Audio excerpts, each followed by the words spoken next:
What's up, Eagles Nation? What's going on in NFL world? How you doing, division rivals? This is Stephen Hyder, Gate City Sports Channel where the cerebral NFL fan comes for about 10 minutes of daily content. All right, guys, today's topic. We're going to be talking about cap tables.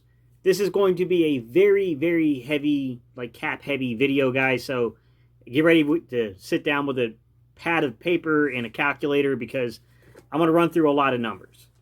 When I say cap tables, what in the heck am I talking about?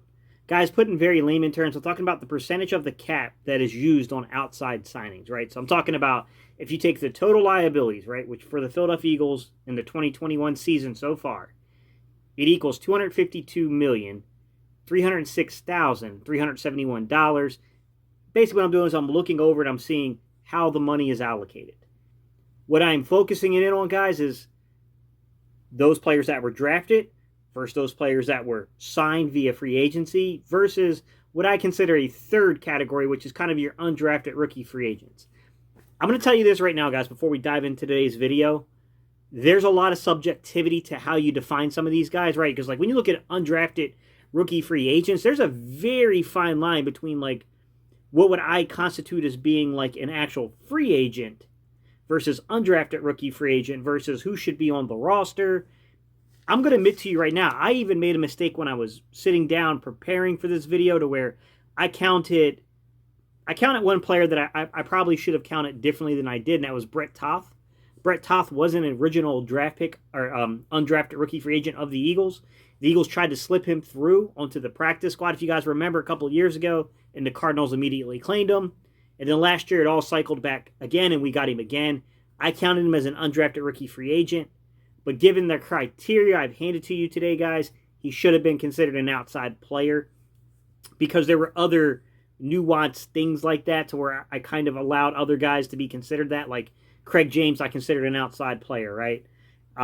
Jason Kroom and Rick Lovato. And it gets to a weird fine line that I was walking there that I should have considered him on one side, and I didn't. Mi culpa, my bad. It is what it is, guys. All right. Breaking this down really quickly to go into it, when I look at the players the Eagles have drafted, where do we fall into who are the players? I'm just going to list them for you.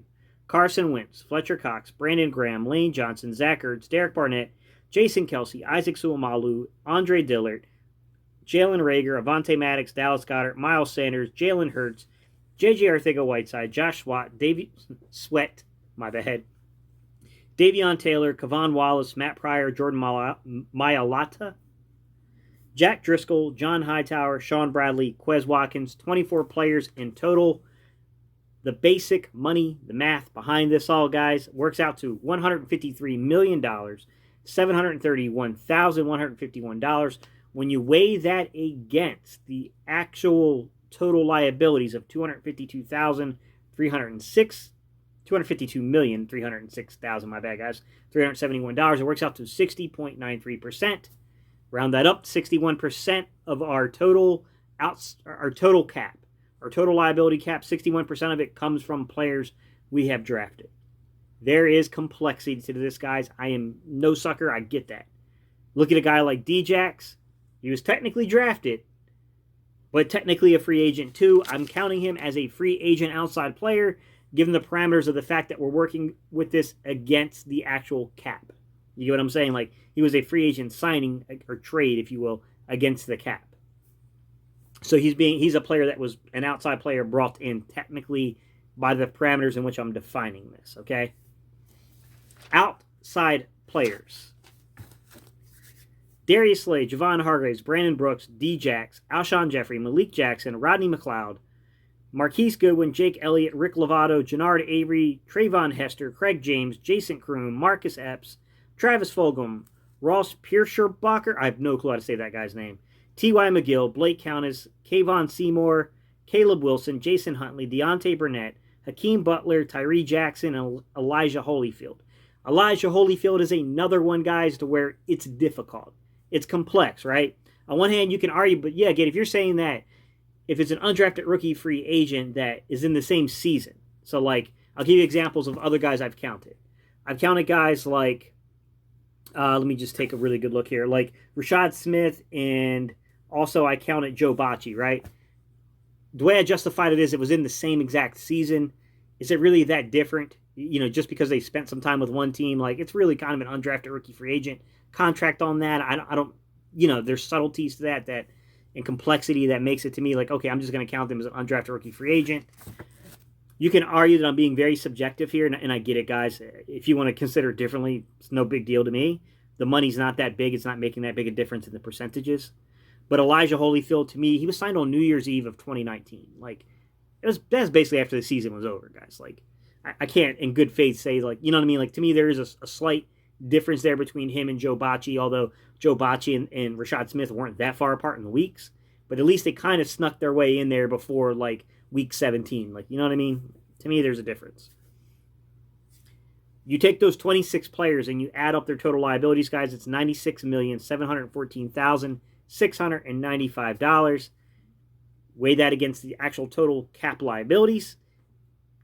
Total cap liabilities being $252,306,371. That is 38.33%.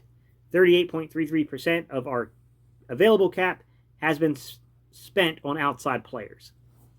I want to add some complexity to the definition in which I am providing you because I got to the game a little late, and this is a slight bit misleading, and I want to reveal that to you and what I mean by that.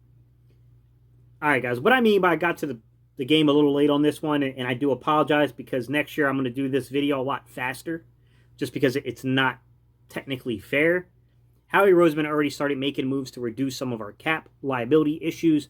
And one of the ways he did that was to play around with Alshon Jeffrey and to play around with Malik Jackson's numbers, which are clearly outside players that were brought into the Philadelphia Eagles, so it skews the percentages I'm giving you. That, to me, is a much larger offense than for getting a couple of $800,000 contracts. Like, you get what I'm saying? Like, he literally converted $20 million of their base salary into bonus money that he's now going to option out of and give them a June 1st designation and let them go.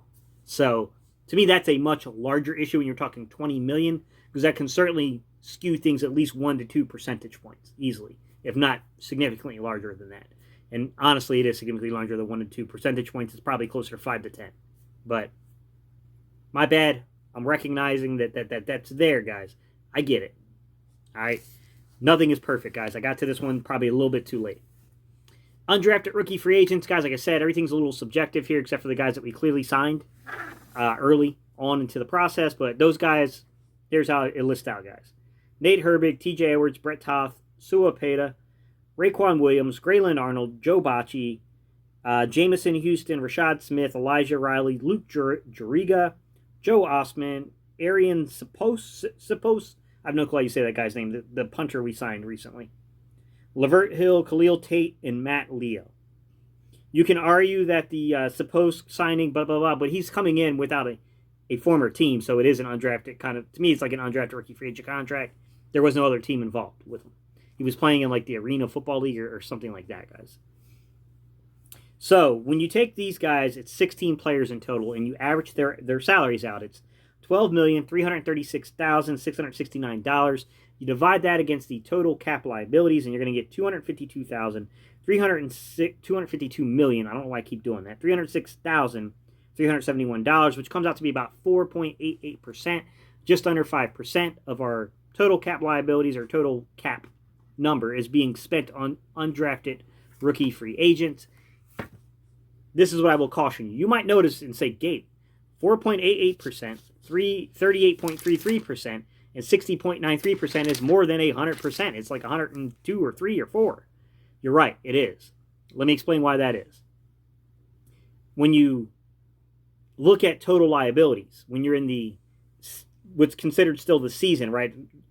It won't really reset itself, guys, until we get to the league calendar year starting. And then you go to your off-season stuff where every guy kind of counts against your cap.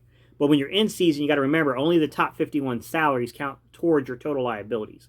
So we have 66 guys technically under contract, but only 51 of those contracts are where they're getting the figures of the $252,306,371 figure. Hopefully that makes sense, guys. Like, basically what I'm telling you guys is there's like, I don't know, 15 guys that are not accounted for in that figure, and that's why the percentages go off.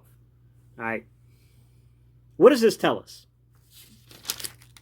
I think that you can make an argument that as things stand, and they're going to change quite a bit, we're at least balanced in terms of total contracts given to players that were here underneath what you've built versus, signing guys from outside to come in. It's balanced right now at about 60 to 40, if you will, or you can say 62-38. However you want to judge undrafted rookie free agents to get moved into the equation here, guys. And that's fine by me. I think that's fair. I think you can say that about what's going on here from a contractual standpoint. The problem is there's also inverses to this, which is to say, Gate, is that a good thing, right? Shouldn't we be having guys on rookie contracts with a couple of guys on a second contract mixed in with the outside players maybe having the higher leverage in the numbers, or at least a 50-50 split, if you will, because then you're building your team for the missing components to win Super Bowls and, division championships and conference championships, right? Totally get it, guys. Totally get that perspective on it as well. I don't know. What I can tell you is when you look at it, who are your big guys making the money here? Players that are drafted: Carson Wentz, Fletchor Cox, Brandon Graham, Lane Johnson, Zach Ertz, Derek Barnett. All 6 of those guys are over $10 million. Derek Barnett is at $10,051,000. You got Zach Ertz at $12.4 million. You got Lane Johnson at $17.8 million. You got Brandon Graham at $17.9 million. You got Fletchor Cox at $23.8 million. You got Carson Wentz at $34.6 million. I don't know, guys. I mean, that's you look at those guys. Then you look at your outside players. Darius Slay's at $15.75 million. Javon Hargrave is at $15.2 million. Brandon Brooks is at $14.554 million. DJAX is at $10.6 million. And those are your guys that are making a substantial amount of money from your outside players. We're $49 million over the cap right now, guys. Okay? $49 million. Look at the names: Darius Slay, Javon Hargraves, Brandon Brooks, DJAX. DJAX is likely coming off the books here, guys. Players drafted: Carson Wentz, Fletchor Cox, Brandon Graham, Lane Johnson, Zach Ertz, Derek Barnett. I would say there's a very good chance that 2 of those guys could potentially be gone, and it could be larger ramifications than that. I wouldn't be surprised to have Carson, Zach, and Derek Barnett potentially off the books among those guys. So, I mean, when you look back at the cap tables, you can see quickly that we are really reconstructing the roster. This is a reconstruction of our roster. I mean, I don't know, guys. Tell me what you think down below. What do you think about now that you know the numbers? I just presented all the numbers in front of you, the way the cap tables work, 61 to 39%, if you will, or so. We'll just say that kind of percentage right here. Like, where you guys stand at this? What do you feel about it? Like, what do you think about some of these guys? Like, you got Darius Slay, Javon Hargraves, Brandon Brooks, DJAX, all making over $10 million. You got Carson, Fletch, Brandon, Lane, Zach, and Derek all making over $10 million. Like, I don't think it's hard to see where some of these savings are going to come from, guys, personally. All right, y'all. Peace. I'm out here. I appreciate y'all's time and attention, and I will see you on the next video.